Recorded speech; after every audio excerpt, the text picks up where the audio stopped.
pensa só, e se a gente pudesse de alguma forma encolher o mundo? Parece coisa de ficção, né? Mas foi exatamente isso que o Canal do Panamá fez. E olha, é muito mais do que só uma passagem de água. Essa é a história de uma verdadeira artéria que redesenhou o comércio global e, nossa, superou desafios que pareciam absolutamente impossíveis. Bora explorar como isso aconteceu. A pergunta central por trás do canal parece até brincadeira, né? Como é que se pega um navio gigantesco, um monstro de 90 mil toneladas, e literalmente ergue ele por cima de uma cadeia de montanhas? É essa a genialidade por trás de tudo que a gente vai desvendar agora. Ok, para a gente entender por que alguém se daria ao trabalho de um projeto tão maluco e monumental, a gente precisa voltar no tempo. Voltar para uma época em que o mundo parecia, bem, muito, muito maior. E o motivo? Uma viagem que era brutalmente longa e, acima de tudo, perigosa. A diferença era, assim, gritante. De um lado, a gente tinha a rota antiga, uma jornada terrível, dando a volta lá na pontinha da América do Sul. Do outro, o grande sonho, um atalhozinho de só 80 quilômetros. A promessa de economizar tempo, dinheiro e, o mais importante, vidas. Era um prêmio que parecia valer qualquer risco. Só que transformar esse sonho em realidade virou um verdadeiro pesadelo. Vamos dar uma olhada na primeira tentativa, que é um conto de muita ambição e, infelizmente, de muita tragédia. Quem liderou o projeto foi um gigante da engenharia, Ferdinand de Lesseps, o mesmo cara que tinha basicamente conquistado o deserto para construir o Canal de Suez. Então a confiança estava lá em cima. Se tinha alguém que podia fazer aquilo, era ele.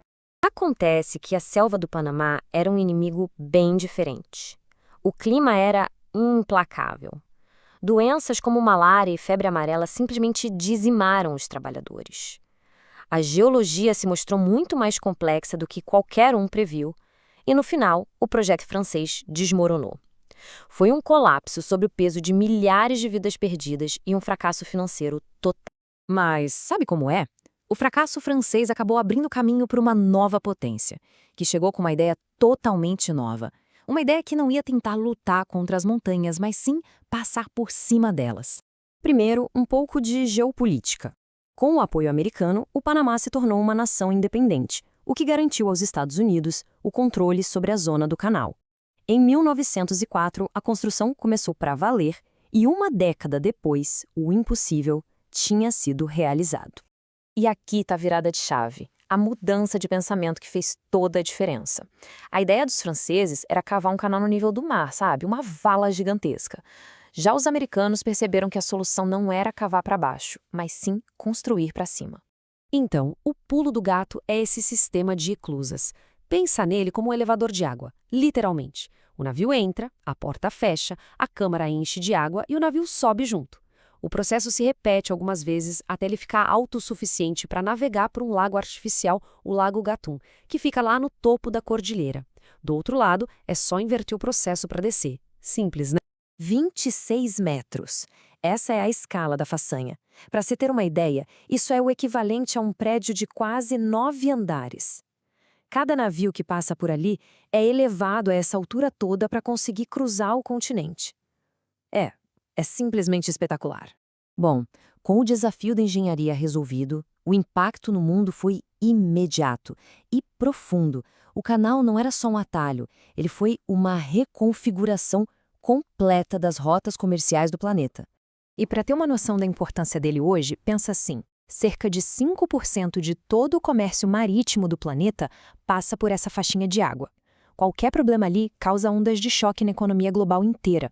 E quem mais depende dele? As maiores economias do mundo, claro. Estados Unidos, China, Japão são os principais usuários.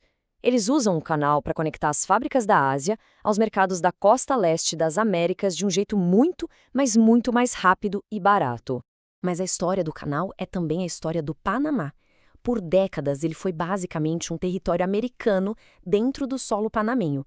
Isso só mudou com os tratados Torrijos-Carter e bem na virada do milênio, o Panamá finalmente assumiu o controle total.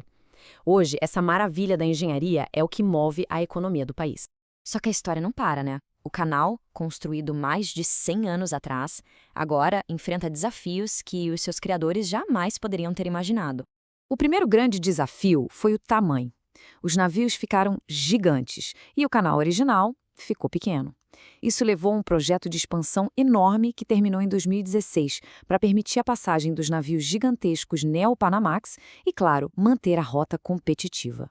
Mas os desafios de hoje são ainda mais complicados. Aquele sistema de clusas depende de uma quantidade absurda de água doce, o que o torna muito vulnerável à seca e à escassez de água, que são causadas pelas mudanças climáticas. Ao mesmo tempo, a concorrência de outras rotas, como a de Suez, está cada vez mais acirrada e a pressão ambiental na região só aumenta. O que nos deixa com essa pergunta final? O Canal do Panamá é um triunfo do século XX, sobrevivendo num mundo do século XXI que é completamente diferente. Ele superou desafios de engenharia, de doenças, de geopolítica, mas será que ele consegue superar as crises de clima e de recursos do nosso tempo? A sobrevivência dessa artéria vital depende dessa resposta.